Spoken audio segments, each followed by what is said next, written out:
Olá, pessoal. Desde já agradeço a presença de todos e, em especial, a organização do segundo Encontro Nacional de Filosofia do Amapá e o primeiro Encontro Nacional em Investigação Filosófica, pela oportunidade de expor aqui alguns resultados dos trajetos de investigação que eu tenho percorrido, com o objetivo maior de compreender o funcionamento e a natureza simbólica da mente humana e da condição humana. Durante toda a minha formação acadêmica em filosofia, estive envolvido com a problemática da figura de Sócrates, considerado como um símbolo do filósofo e da filosofia.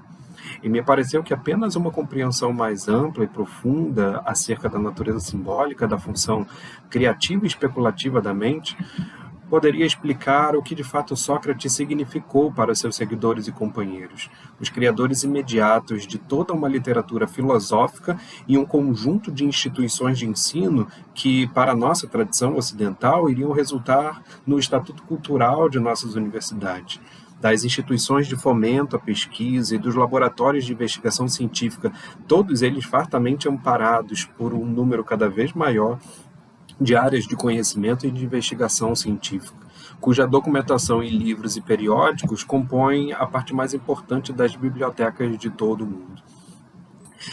Eu quero dizer, com isso, é que a literatura e as escolas socráticas foram os ancestrais de toda a cultura de pensamento acadêmico no qual hoje estamos inseridos, sendo elas o fruto direto e criativo da presença de Sócrates sob a forma de símbolo. A simbólica pode ser explicada como a capacidade que a mente humana possui de representar para si a presença dos entes com os quais teve algum contato. Costuma-se entender que esta capacidade se explica pela imaginação. A função da imaginação seria imagens dos fenômenos do mundo. Mas o termo imagem nos leva a relacionar forçosamente essa função criativa da mente ao sentido sensorial da visão. Imagens são aquilo que, em último caso, se pode ver. Esse privilégio do sentido da visão, com o tempo, me pareceu acentuar uma determinante epistemológica central de toda a maneira ocidental de compreender o mundo e a nós mesmos, a partir da nossa atividade mental e racional. Constantemente valemo-nos de metáforas visuais para dizer o modo de funcionar da razão humana. À medida que eu descobria diversos pensadores que procuraram pôr em questão esse privilégio, tornava-se mais forte minha suspeita de que, ao privilegiarmos sistematicamente a visão como analogia para a definição de conhecimento racional, estávamos deixando de lado outras dimensões da mente humana, que não se deixavam reduzir completamente ao papel analógico do sentido visual e das suas determinações e limitações. De fato, a nossa cultura ocidental, desde a Grécia Antiga, tem sustentado a primazia do visual e do olho como órgão de saber, de tal forma que o vocabulário utilizado ainda hoje para caracterizar o conhecimento deriva, sobretudo, de um repertório desenvolvido para descrever a visão e o olhar.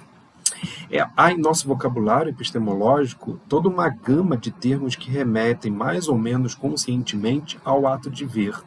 Costumamos dizer que o saber que produzimos está inevitavelmente circunscrito a uma cosmovisão, a uma visão de mundo, a um ponto de vista. Uma opinião é valorizada se for clara e distinta, qualidades próprias daquilo que é visual, ao passo que a verdade, por natureza, deve ser evidente. Já na primeira etapa da formação dessas opiniões, encontramos as definições das imagens como sendo criadas pela percepção sensível, pois é sobre essas imagens das coisas que formamos os nossos juízos, ou seja, um dizer sobre como as coisas nos parecem ser, como sua aparência de ser nos chega à mente. Se não quisermos estar limitados ao modo como elas aparecem, seria preciso fazer, então, uma visão do essencial. A essência de algo, diziam os antigos, é invisível aos olhos e só pode ser acessada pelo olho da mente, chamado certas vezes de intuição, outras de intelecção. Esse ver o invisível configura, esquematiza, delimita toda a nossa investigação metafísica do mundo. Platão foi o primeiro a indicar que saber é inteligir as essências, único meio de chegar a juízos verdadeiros sobre o que as coisas de fato são. Juízos estes chamado de definição. Definir, na sua origem metafórica, é dar limite às coisas, uma tarefa própria da visão. É por isso que definição se diz em grego horismos, termo derivado de horisma e cujo significado abarca os de limite, fronteira e demarcação. Entendemos com isso porque as ideias precisam ser claras e distintas, como Descartes irá falar. Encontra-se em Platão ainda a primeira aplicação filosófica dos termos eidos e ideia, que em grego possuem correspondência com a função da visão e que dão origem em sua obra à conhecida formulação sobre as formas ou ideias, como arquétipos dos entes reais. Eidos, ou forma, é aquilo que as coisas são realmente, e só podemos ver o que realmente elas são se olharmos para o que nelas está invisível aos olhos, mas que se faz inteligível à mente. Saber seria, portanto, haver testemunhado a essência, testemunha ocular, né? Dito desse modo, a capacidade racional humana parece seguir o padrão do olhar, e com isso se percebe a importância de outra analogia constante entre o conhecimento e a iluminação. A luz, sendo a responsável pela nossa capacidade de ver, é a causa última que permite à razão enxergar o que as coisas realmente são em sua essência inteligível. Quem teve uma ideia verdadeira pode ser dito iluminado, ao passo que épocas e pessoas dominadas pela ignorância são imersas em trevas e em pensamentos obscuros, né? Toda uma terminologia direcionada e derivada dessa luminosidade.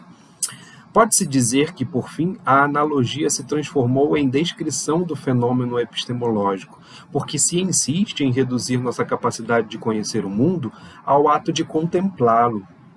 Contemplar, em grego theoren, fez derivar por analogia o termo teoria, que articula a atividade do espectador do teatro com a do investigador da realidade.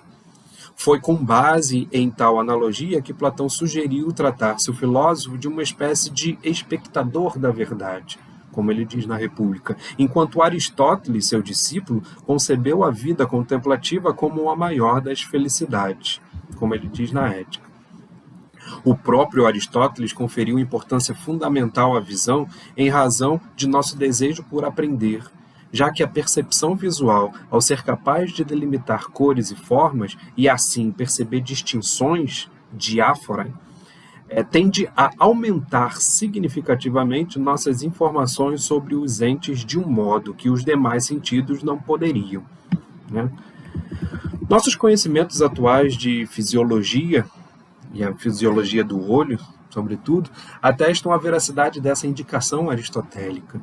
Os olhos são responsáveis por uma incrível quantidade de informações sobre as coisas do mundo, que nos chegam através das 800 mil fibras e daqueles 120 milhões de bastonetes que formam um globo ocular, capazes de recolher aproximadamente 500 níveis de luz e sombra, enquanto os mais de 6 milhões de cones que compõem o centro da retina nos permitem distinguir mais de 1 milhão de combinações de cores. Para se ter uma ideia, o conjunto das fibras oculares é 18 vezes maior que o das terminações nervosas dos ouvidos. No espectro das nossas percepções, podemos estar convencidos de que a visão representa com precisão o tipo de natureza que é próprio ao conhecimento racional e ao funcionamento da razão. O valor da razão e da racionalidade, cultuado na tradição ocidental pelo destaque dado à percepção visual acima de todos os demais sentidos, alcançou na modernidade efeitos que se costuma assumir como avanços para a condição existencial humana, mas que junto a isso foram responsáveis por retrocessos inegáveis. É possível perceber desde logo um esforço insistente em aumentar, a partir da natureza racional, o número das especialidades do saber, como se elas aumentassem nosso domínio e o controle sobre o mundo e sobre nós mesmos.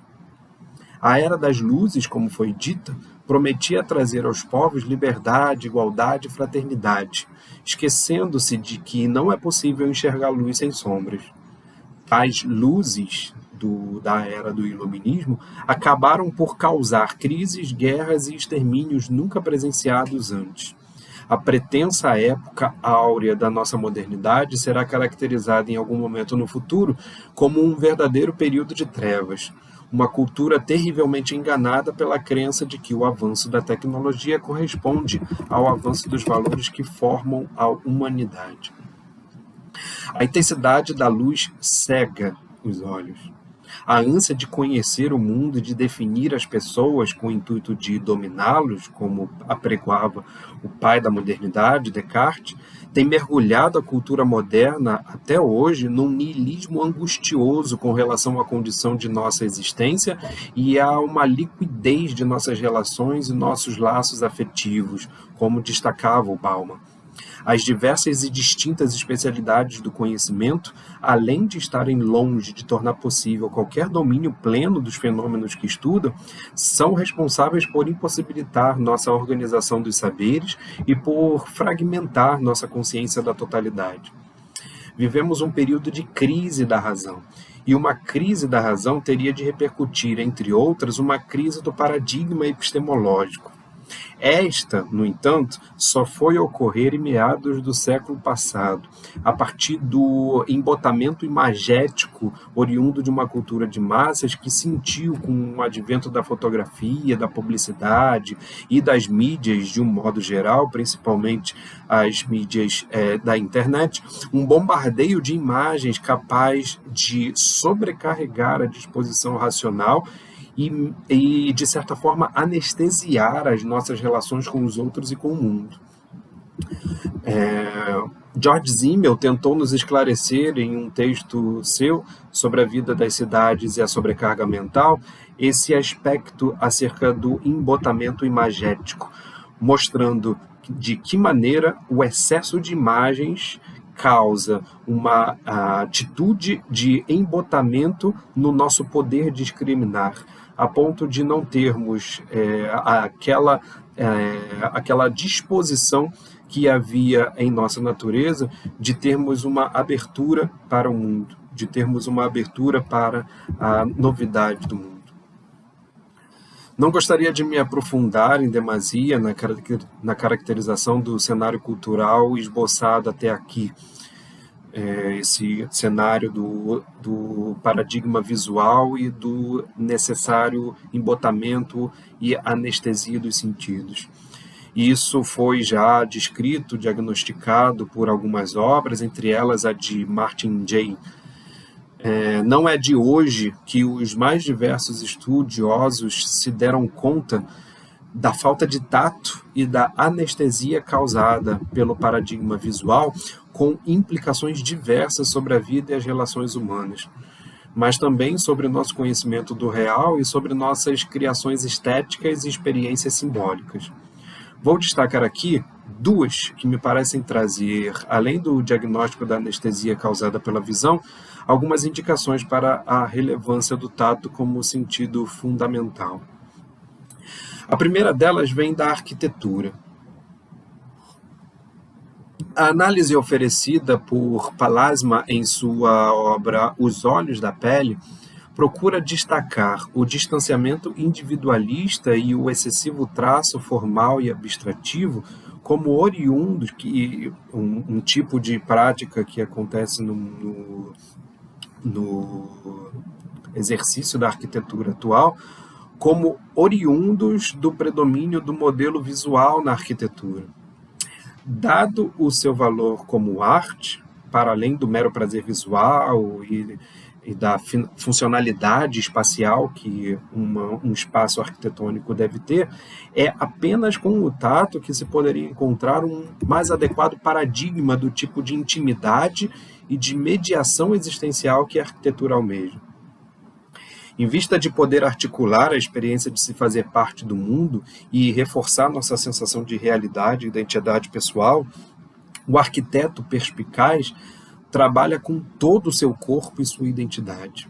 É preciso que ele veja, por assim dizer, com a ponta dos dedos, pois o tato, afinal, é um modo sensorial que integra nossa experiência de mundo com nossa individualidade, diz o Palasma, realizando pelo corpo a vivência da visão periférica e afocal, responsável pela esfera perceptual pré-consciente que torna possível a atividade mental e visual. Nas próprias palavras de Palasma, a própria essência de nossa vivência é moldada pela tatilidade e pela visão periférica e focal. A visão focada nos põe em confronto com o mundo, enquanto a visão periférica nos envolve na carne do mundo. Junto com a crítica da hegemonia da visão, devemos reconsiderar a própria essência da visão. Fecho a citação.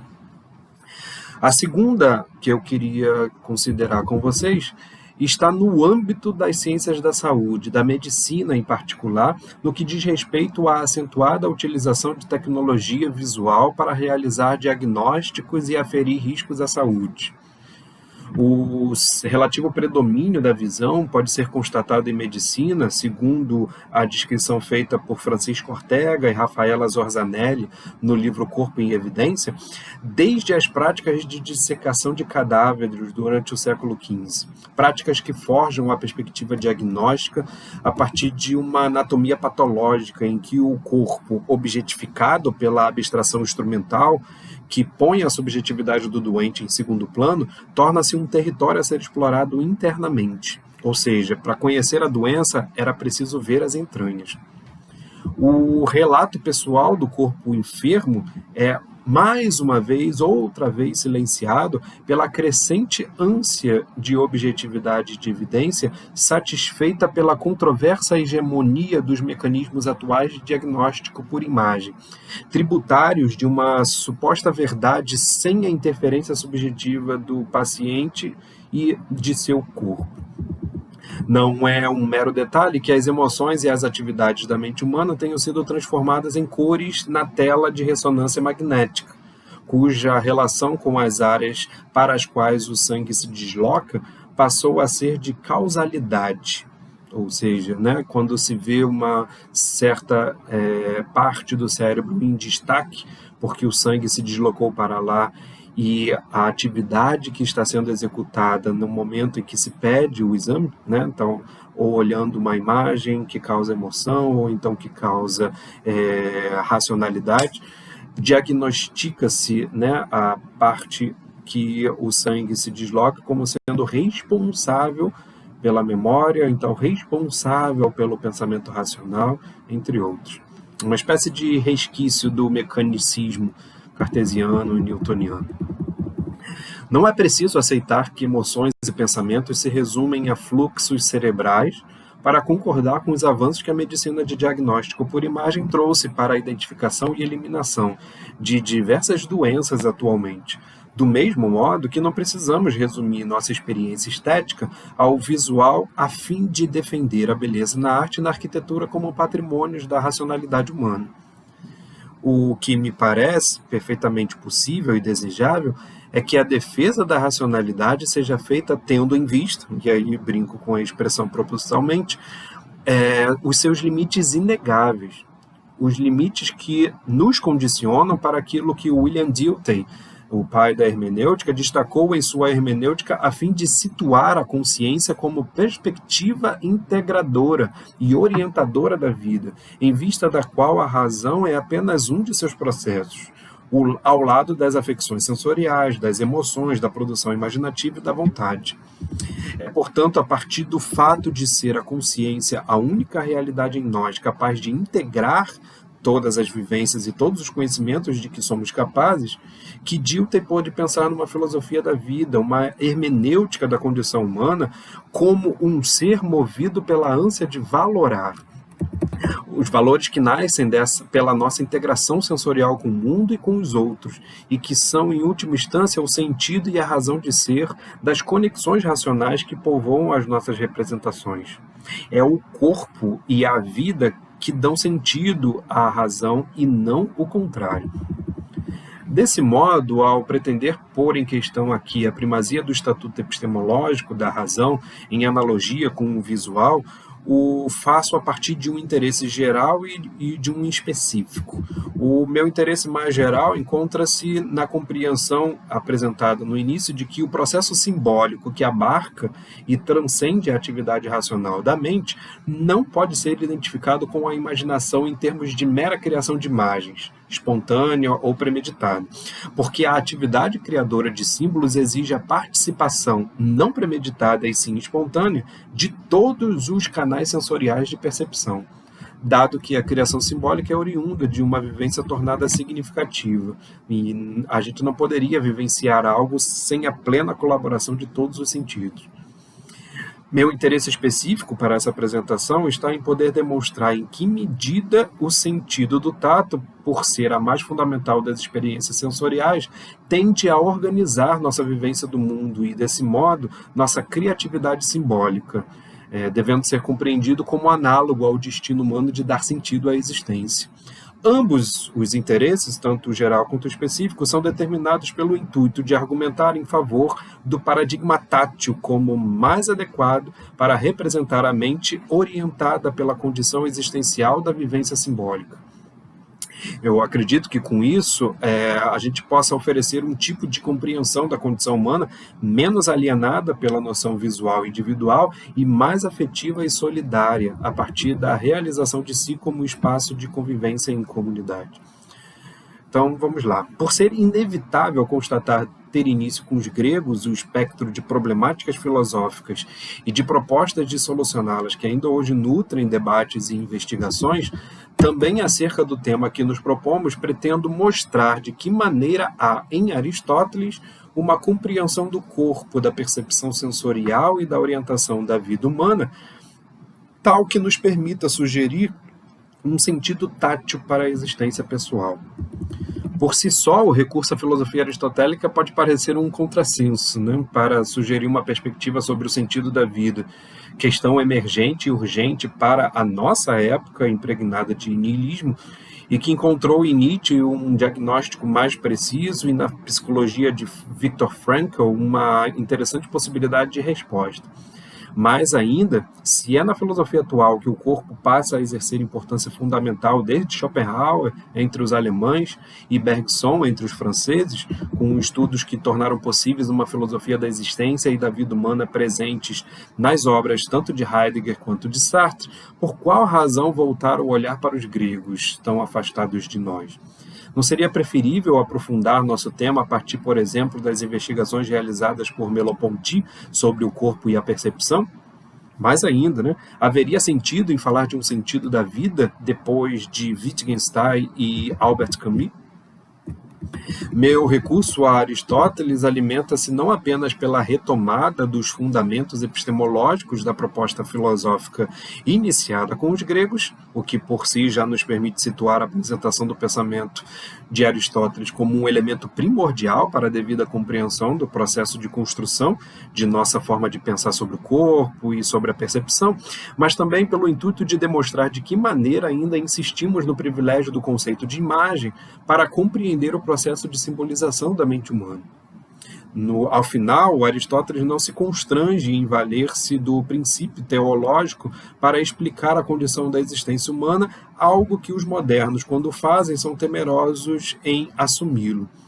Diante de todas essas condições, a nossa proposta pretende argumentar, então, primeiro, sobre os sentidos da percepção e do lugar da visão e do tato para a vivência do saber sobre o mundo, depois, sobre a primazia do tato para a experiência perceptiva na criação de fantasmata, e, por fim, a analogia tátil como mais adequada para orientar o sentido da vida humana.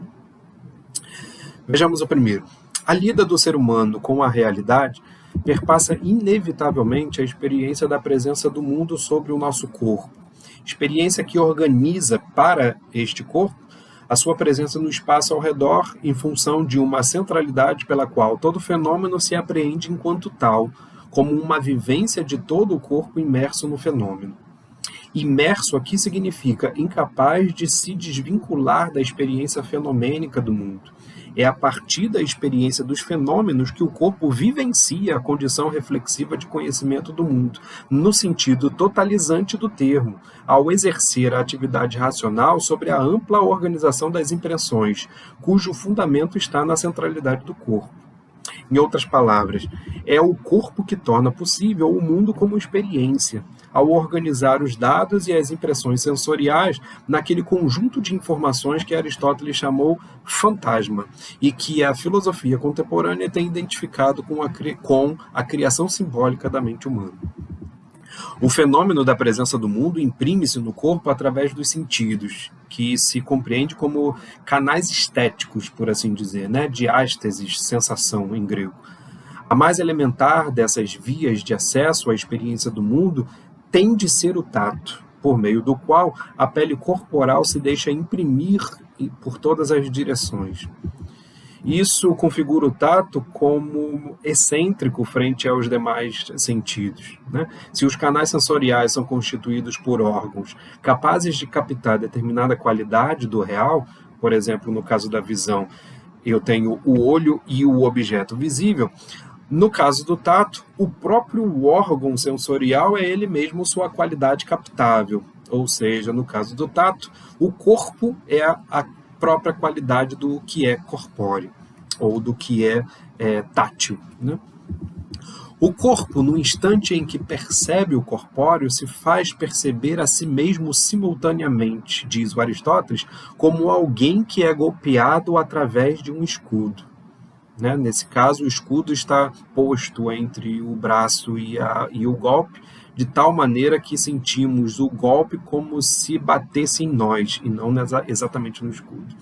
Nesse sentido, o tato parece constituir a capacidade que nosso corpo apresenta de perceber a si mesmo a partir de sua própria qualidade, de modo que o mundo ao redor assume certa natureza corpórea em função da centralidade dessa qualidade sensível para a organização do que vivenciamos como experiência fenomênica das coisas. Mas mais ainda, ao que parece, o tato e o tangível servem, de certa forma, como meio de explicação para o que ocorre aos demais sentidos, visto que os fenômenos, ao afetarem o órgão sensorial correspondente, afetam-no como se lhe tocassem, né? Como se tocasse o órgão. Os demais órgãos sensoriais, diz o Aristóteles, percebem por tato, sem dúvida, só que por meio de outro, e apenas o tato parece ter percepção por si mesmo. Fecha a citação. Isso denuncia a razão pela qual dizemos 5 sentidos para falar de todos os canais de percepção. Sentir é capacidade fundamentalmente tátil, de modo que todos os sentidos são formas de sentir, no órgão correspondente, as afecções dos fenômenos sobre o corpo humano. É por se referir à totalidade do corpo, o tato é o único sentido sem o qual não é possível subsistir a vivência do mundo.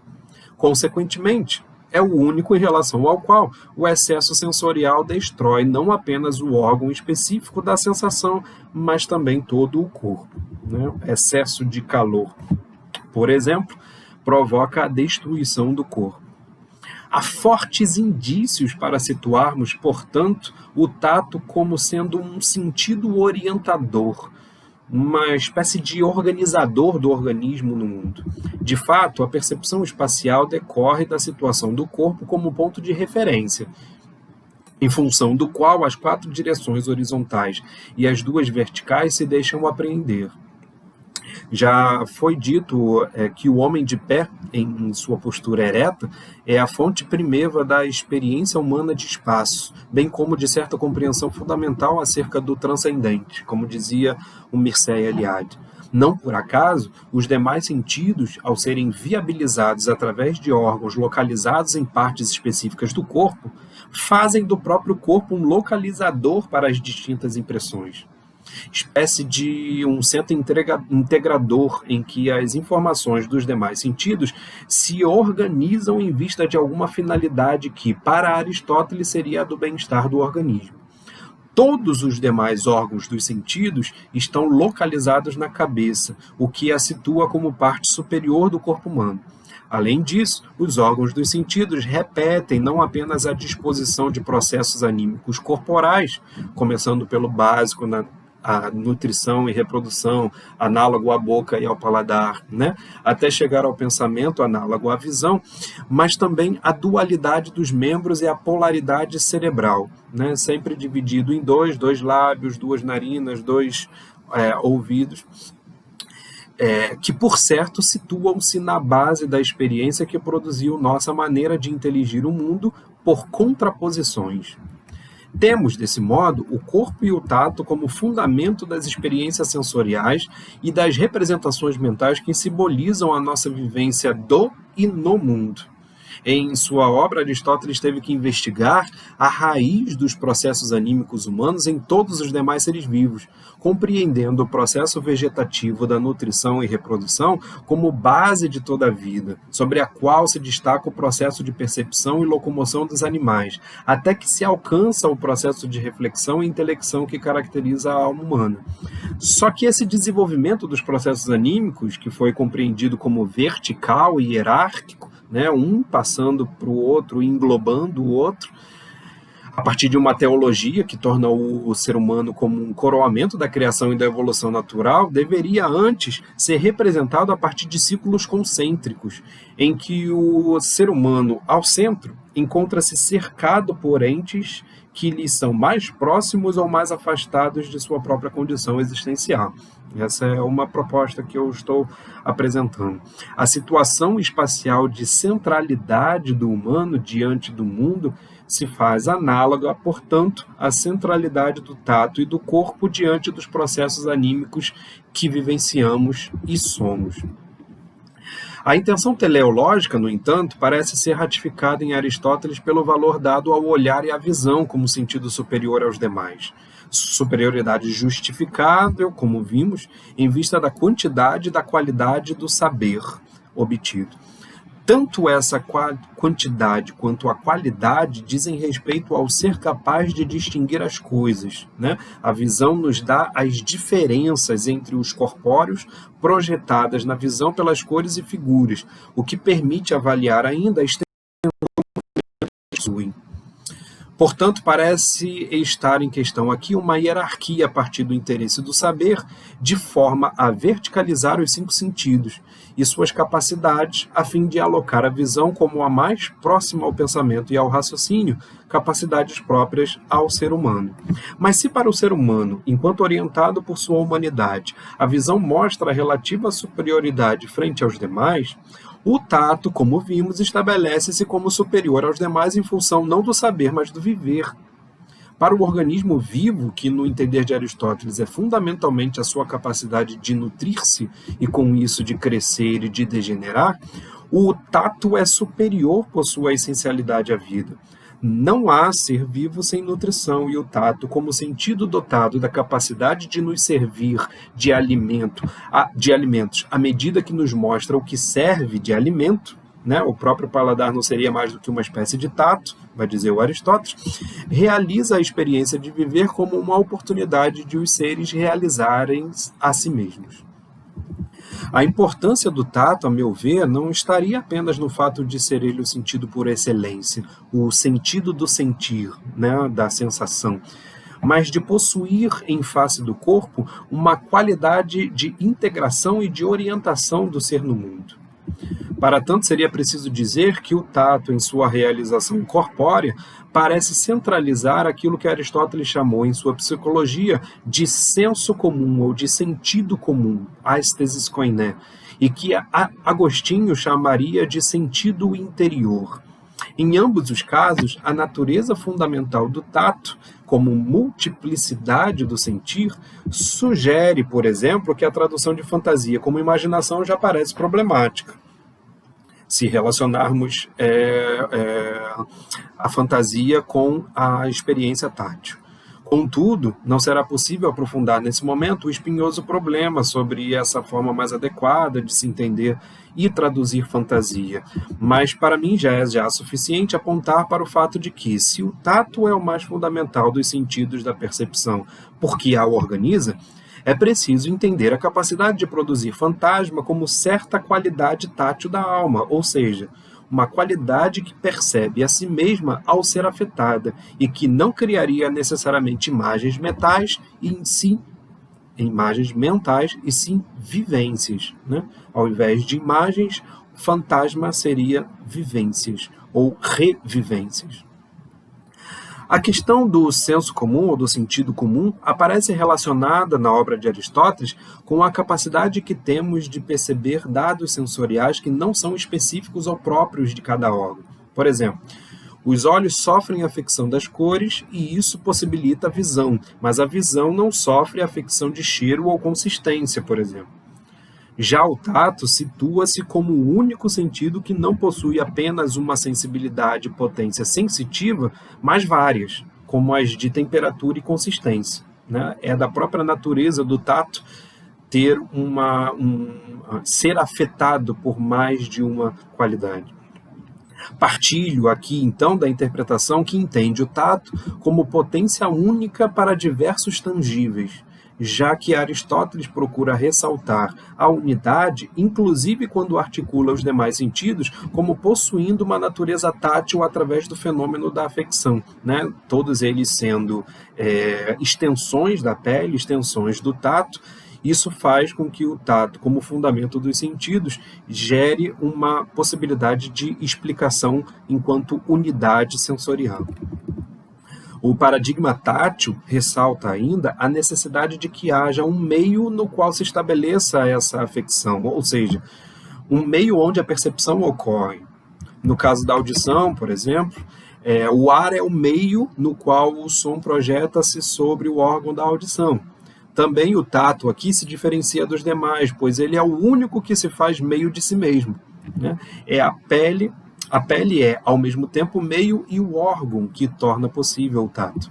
Seria preciso aqui uma análise mais sutil para dizer que o órgão tátil, propriamente dito, tem que ser interno à pele, e o Aristóteles aloca-o próximo ao coração, lugar quente em oposição ao cérebro, lugar frio, né? Essas reflexões são levantadas, sobretudo, pelo livro do Dagognet, O Corpo, né? Bastante interessante o livro. O que desde já nos serve de conclusão é o fato de haver na experiência tátil uma forma de unidade da natureza perceptível, que Aristóteles, de certa forma, indicou para os demais sentidos quanto à necessária afinidade entre o órgão afetado e o meio da afecção, para que a percepção ocorra. É na teia das oposições, outra vez, que devemos encontrar o sentido dos sentidos da percepção, cujo modelo nos servirá de analogia para o sentido da vida. O antagonismo entre o cérebro e o coração foi simbolicamente traduzido pela oposição entre razão e emoção, qualificadas respectivamente como fria e quente.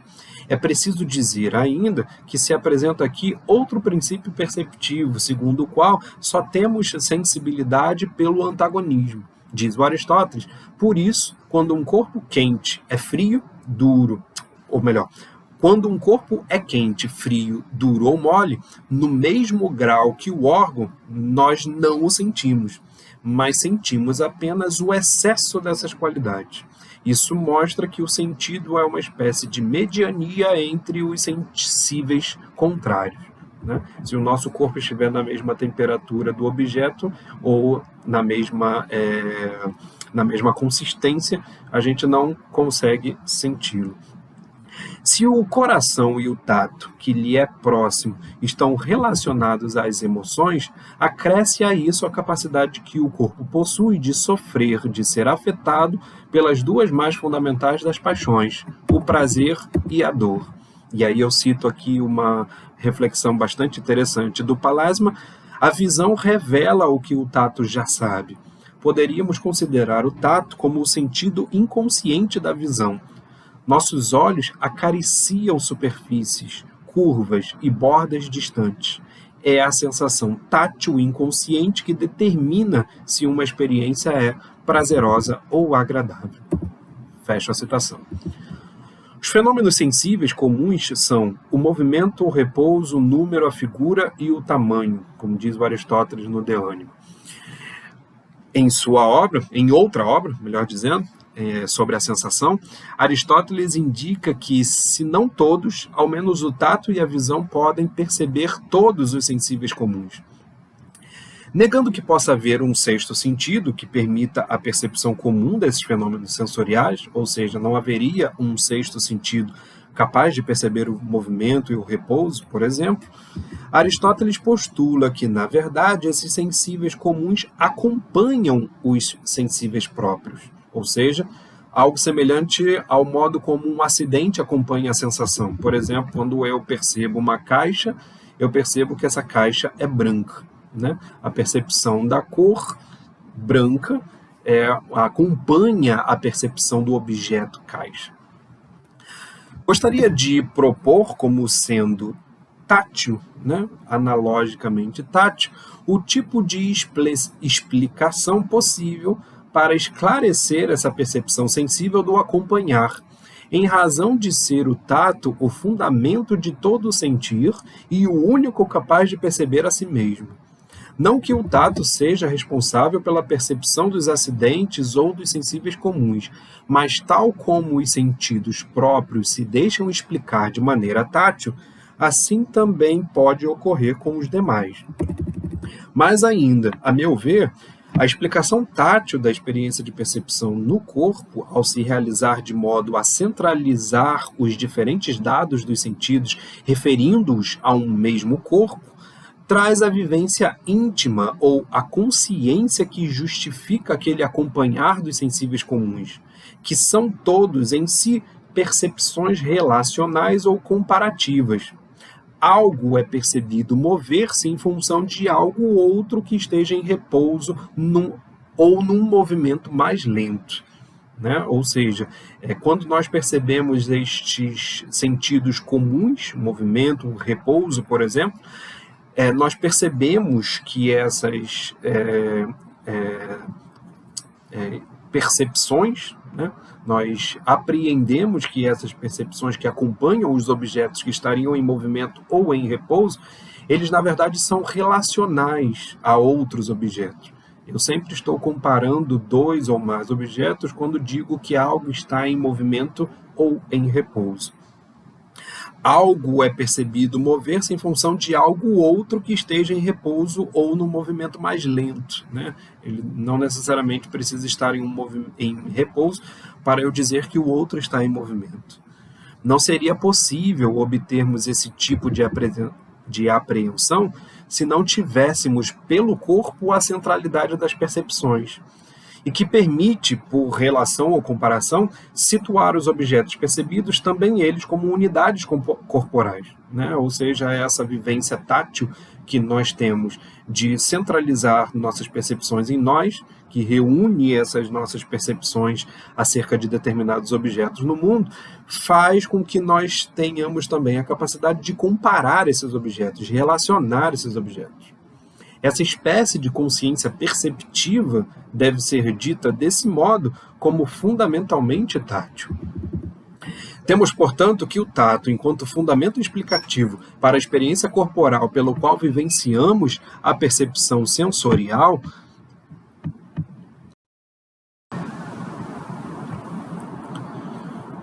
Temos, portanto, que o tato, enquanto fundamento explicativo para a experiência corporal pela qual vivenciamos a percepção sensorial, leva-nos a considerar o corpo, seu meio e seu órgão, como princípio de organização da vivência perceptiva da alma.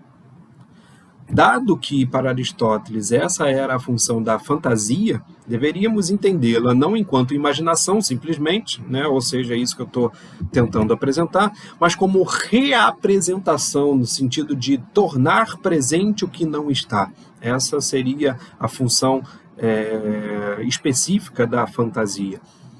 Temos ainda que esse caráter explicativo da sensação tátil torna possível que se pense a experiência de percepção dos sentidos comuns a partir do poder de síntese do corpo e de sua centralidade referencial quanto às qualidades comuns e acidentais dos entes percebidos.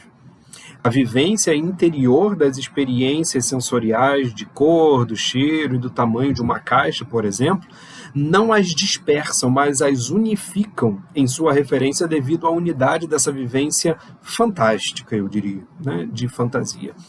É preciso pensar essa reapresentação ou essa revivescência como parte do processo simbólico da mente humana que torna possível não só a nossa linguagem, mas também os rituais e as artes.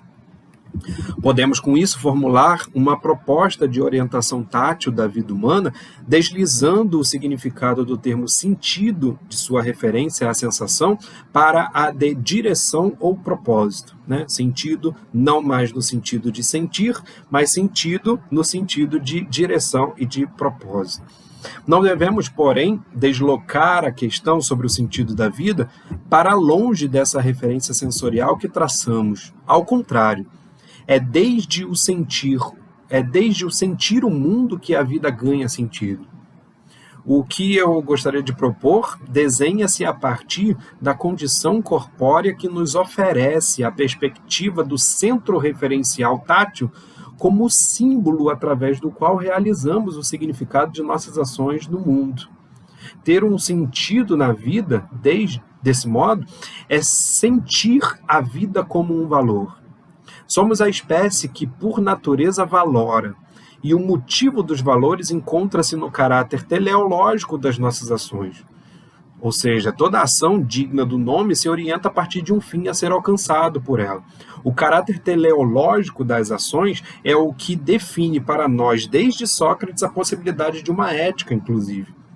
O ethos, que não nasce pronto, se molda pelo costume do agir, e as ações que costumeiramente elegemos realizar indicam os bens que assumimos como de maior valor, como finalidade desejável das nossas ações.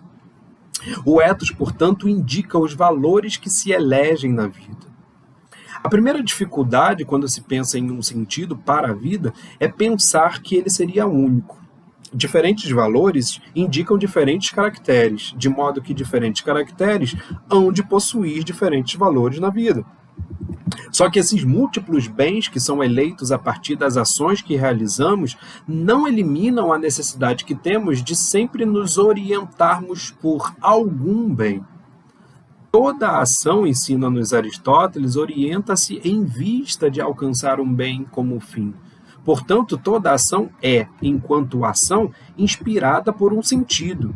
O próprio Aristóteles, por sua vez, não tarda em concluir que também os tipos de ethos são inspirados por determinados bens como fins, como se cada ethos fosse o arquétipo que determina o movimento das outras ações que elegemos. Um arquétipo das escolhas, paradigma ou modelo que se realiza desse modo como um sentido para a vida.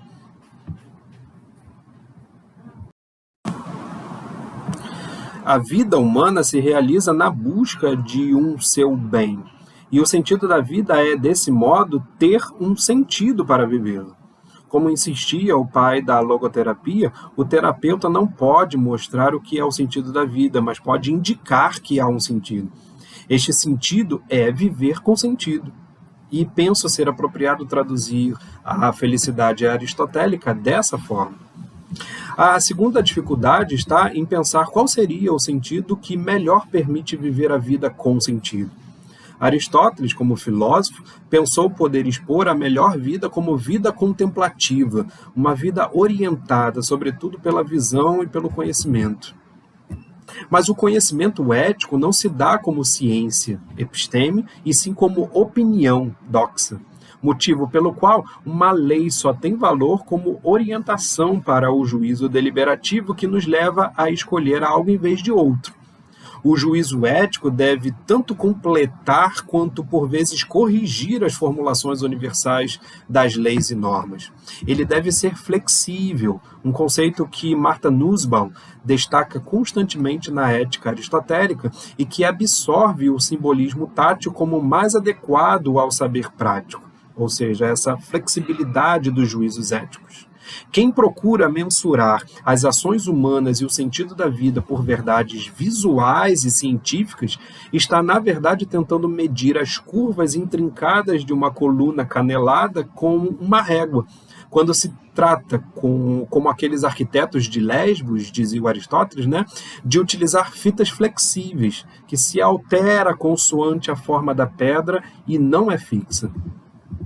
Para tanto, faz-se preciso um saber prático, a prudência, que o Aristóteles chamava frônesis, que se realiza pelo concurso da razão com a percepção, cujo valor assenta-se onde? Na fantasia, o intermediário entre a apreensão e a discriminação dos particulares concretos.